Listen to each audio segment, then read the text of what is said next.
আসসালামু আলাইকুম রহমতুল্লাহ। সবাই কেমন আছেন? আশা রাখি আল্লাহর রহমতে ভালো আছেন।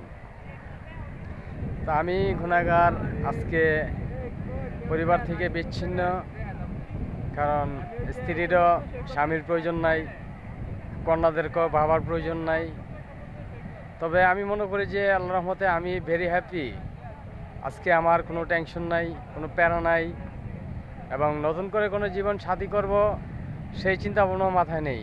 তবে যদি থাকে নসিবে, আপনি আপনি আসিবে, জোর করে মন হরণ করো না, সে যে বিষম যন্ত্রণা। যাক, আজকে আমার ফ্যামিলির ছেলে মেয়ে তারা সবাই হ্যাপি। আমাকে দূরে সরাই দিয়ে, কৌশলগতভাবে আমাকে দূরে সরাই দিছে। তবে সেটা আমি যে বুঝতে পারছি জিনিসটা অনেক আগে, সেটা এরা বুঝতে পারে নাই। তবে যাক, আল্লাহ পাক তাদেরকে রহমত করুক এবং তাদেরকে আল্লাহ পাক হেফাজত করুক, এবং আল্লাহ পাক তাদেরকে সুন্দর এবং সুস্থ রাখুক। তাদের জন্য দোয়া রইল, শুভেচ্ছা রইল, এবং তাদের ভবিষ্যৎ যেন উজ্জ্বল এবং রঙিন হয় সেই দোয়া এবং প্রার্থনা আল্লাহর কাছে করি।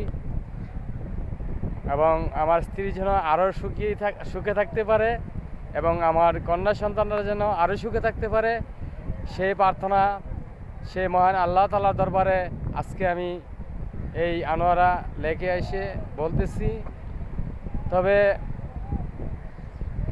হারানোর ব্যথা যে কী সেটা বলা বাহুল্য। তবে আজকে জানি না এই মনটা কেন জানি এরকম পাথর হয়ে গেছে যে আজকে কারো কথাই আমার মনে পড়ে না। আমার কি সন্তান আছে, না স্ত্রী আছে, না আমার কন্যা সন্তান আছে, না আমার ছেলে সন্তান আছে, না আমার পৃথিবীতে কেউ আপনজন আছে, প্রিয়জন আছে, ওইরকম কিছুই আমাকে অনুভব হয় না। তবে হ্যাঁ, যদি এই বয়সে, এখনও বয়স 50 হয়নি, যদি ওইরকম মনের মতো একজন জীবন সঙ্গিনী পাই, তাহলে হয়তোবা তাকে সঙ্গিনী বানিয়ে নেওয়ার একটা চূড়ান্ত সিদ্ধান্ত নিয়েছি।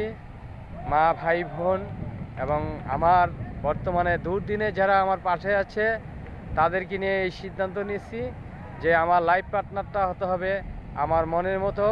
যদি ওইরকম লাইফ পার্টনারটা মনের মতো পাই, হোক সে ডিভোর্সি, সে হোক কালো, কিন্তু তার মনটা যেন হয় ভালো, ওই ধরনের একটা পাত্রী খুঁজতেছি।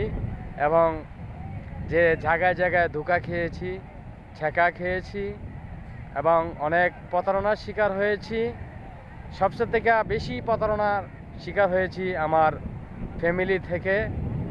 এবং সেটা আমার স্ত্রী, যিনি সেফটি ফার্স্ট, নিজেরটাই ষোলনা বুঝেন, স্বামীরটা কিছুই বুঝেন না।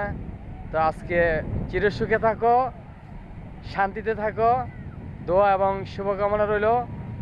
আল্লাহ হাফেজ, আসসালামু আলাইকুম।